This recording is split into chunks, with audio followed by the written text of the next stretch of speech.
Dr. Youssef, how would you characterize the difference in the former administration to the Trump administration in relation to their attitude towards Christians here in the Middle East?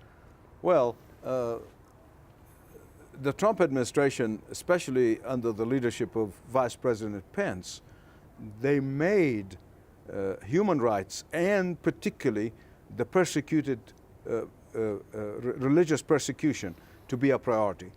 Was never a priority under the Obama administration. He made it clear.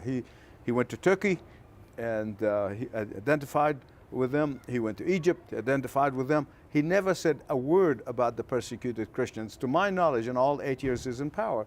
And that really emboldened the Muslim Brotherhood. In fact, many of them on record saying Obama is our man. Now, whether he intended this or not is between him and God. But right now we are seeing that this administration, in their support and their strengthening and wanting to even use aid that kind of wasted on all kinds of organizations that are really not doing the work they're supposed to be doing, to give it directly to those who are suffering and those who have been persecuted, is an amazing, amazing turn of events. I am so proud of Vice President Mike Pence. He's one of the godliest men I've ever known in power, in government. And that's why he's persecuted. That is why so many in the secular media are attacking him viciously, simply because he has a strong faith in Jesus Christ. You see, the persecution in the West is rising and gaining momentum.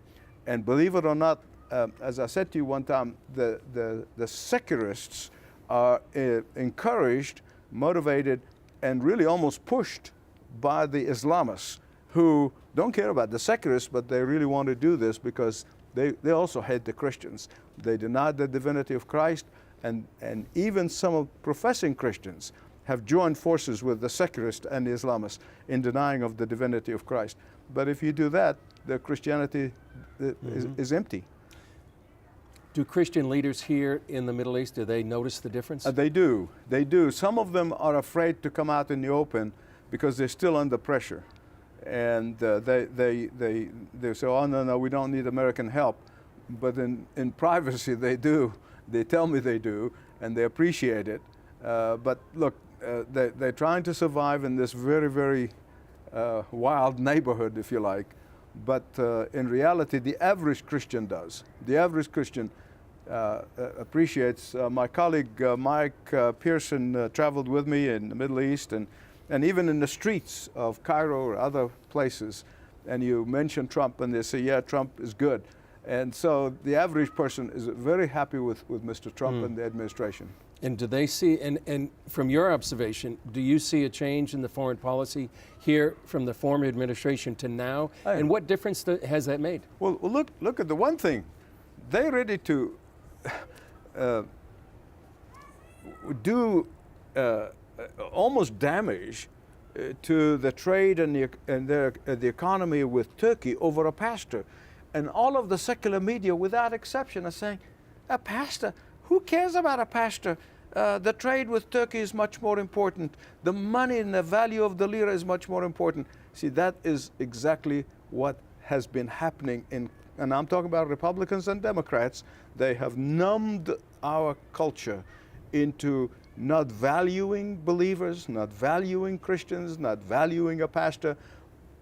But the Trump administration said, no, a pastor who's falsely accused and is in prison is important to us, and we're willing to really put our money where our mouths are, and they're taking a strong stand. Now, the world is watching this. They are not ignoring this.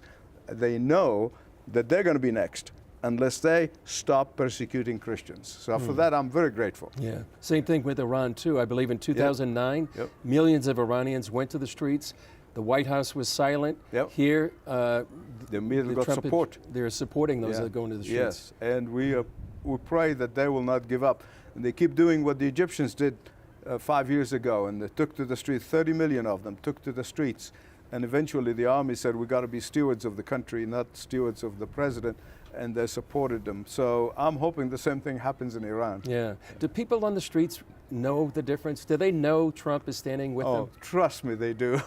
I talk with the person in the street because I have relatives there, and they are people in the street, and they do appreciate this more than I can express in words. Even if the leaders kind of speak with forked tongue and are worried and concerned about their own positions, but the people in the streets do, and they value that, and they pray. I've been in prayer meetings with people praying specifically for the administration in the United States.